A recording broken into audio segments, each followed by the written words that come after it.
딸이 보낸 결혼식 영상 속에 15년 전 죽은 아버지가 있었습니다. 경기도 성남 한빛건설 회장 이동현의 대저택.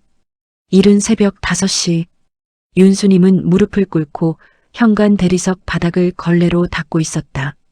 62살. 15년 전만 해도 이 나라 건설업계 1위 회장의 아내였던 여자. 지금은 의동생의 집에서 숙식을 해결하는 무급 가정부였다. 걸레에서 짜낸 물이 대리석 사이로 스며들었다. 손마디가 붉게 부어 있었다. 15년. 나는 15년을 이렇게 살았다. 욕실 문이 열렸다. 이동현이 최고급 가운을 걸치고 나왔다. 형수님, 내가 어젯밤에 커피 쏟은 거 소파 밑도 닦았어요? 수님은 고개를 더 숙이며 대답했다. 네, 회장님. 동현은 수님을 내려다보다가 콧방귀를 뀌었다. 그래도 형수님은 청소 하나는 잘하더라. 다른 건 아무 쓸모가 없어도. 수님은 아무 말하지 않았다. 그의 발소리가 멀어졌다. 지금은 때가 아니다. 아직은 아니야. 그날 저녁, 수님은 좁은 하인방에 앉아 휴대폰을 들었다. 아들 강욱이 결혼식 영상을 보내왔다. 남해의 아름다운 야외 결혼식장. 강욱과 지수가 나란히 서서 웃고 있었다. 손님들의 박수 소리. 수님은 눈물을 훔치며 영상을 확대했다. 아들의 얼굴을 더 자세히 보고 싶었다. 그런데 그 순간 수님의 손가락이 멈췄다. 영상 뒷배경. 하객자리 맨 끝줄. 흰 마스크를 쓴 한 남자가 서 있었다. 그 남자가 잠깐 고개를 돌리는 순간 수님의 심장이 멎었다. 귀 뒤에 있는 작은 흉터. 지렁이처럼 구불구불한 어린 시절 넘어져 생긴 그 흉터. 여보. 수님의 입술이 떨렸다. 15년 전 등산 중 실족사로 처리된 남편 박성훈만이 가진 그 흉터였다. 수님은 휴대폰을 내려놓을 수가 없었다. 10번, 20번 그 장면만 반복해서 봤다. 착각인가? 착각이어야 한다. 그녀는 자리에서 일어나 서랍을 열었다. 낡은 지갑 안에 접혀진 사진 한 장이 있었다. 성훈과 함께 찍은 마지막 사진. 두 사람이 웃고 있는 사진. 성훈의 귀 뒤 흉터가 선명하게 보였다. 사진과 영상을 번갈아 보았다. 똑같다. 똑같아. 다리에 힘이 풀렸다. 벽을 짚어야 했다. 15년 전이 떠올랐다. 남편 성훈은 창업 20년 만에 한빛건설을 전국 3위 건설사로 키운 사람이었다. 그해 가을 동현이 말했다. 형, 이번에 저도 이사회에 좀 넣어주세요. 형 믿고 여기까지 왔잖아요. 성훈은 웃으며 고개를 끄덕였다. 그래, 내가 고생한 거 알지. 다음 달 정식으로 이사로 올릴게. 그 한 달 후, 성훈은 직원들과 함께 간 팀빌딩 등산에서 혼자 뒤처지다가 낙석에 맞아 실족한 것으로 처리되었다. 시신은 끝내 찾지 못했다. 빈관으로 장례를 치렀다. 그리고 일주일이 채 안 되어 성훈의 사인이 불분명하다는 이유로 회사 주식이 동결되었고 공증된 유언장이 등장했다. 모든 회사 지분과 재산을 의동생 이동현에게 위임한다. 수님은 변호사에게 경찰에게 달려갔다. 그러나 공증은 완벽했고 수님에게는 어린 아들 강욱과 아무것도 없었다. 그 후 15년. 강욱은 어머니에게 짐이 되지 않으려고 장학금을 받아 대학을 나왔다. 졸업 후 식품 스타트업을 차렸다. 밤새 일하며 회사를 키웠다. 수님은 아들에게 손 벌리지 않으려 닥치는 대로 일했다. 식당 서빙, 건물 청소, 요양보호사. 그러다 동현이 연락해왔다. 형수님, 우리 집에서 가사 일 좀 봐주세요. 형님 기일에 제가 관리해드린다고 한 게 있으니까요. 그 제안을 받아들인 것은 이유가 있었다. 동현 곁에 있으면 언젠가 진실이 나온다. 그렇게 수님은 스스로 그 집 안으로 걸어 들어갔다. 수님은 새벽에 일어나 저택 구석구석을 훑었다. 청소를 하면서 동현의 습관을 파악했다. CCTV의 각도를 외웠다. 동현이 금고를 여닫는 시간을 기억했다. 금고 안에 반드시 무언가 있다.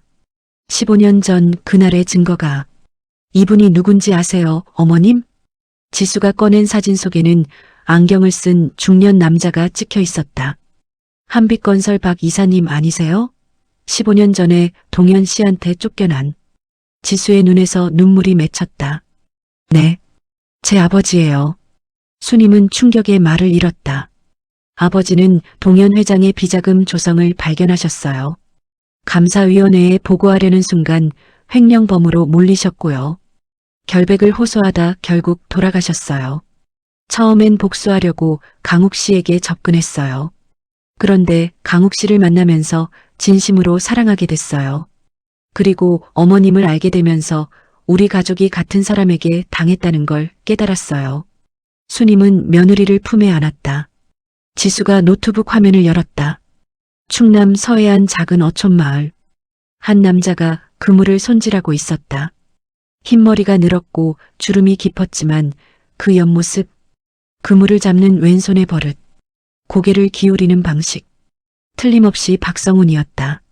살아계세요. 지금 제가 고용한 사람들이 보호하고 있어요. 수님의 눈에서 눈물이 쏟아졌다. 여보, 살아있었어. 당신이 살아있었어. 새벽 2시, 수님은 맨발로 서재 앞에 섰다. 손에는 지수가 건네준 작은 칩이 쥐어져 있었다.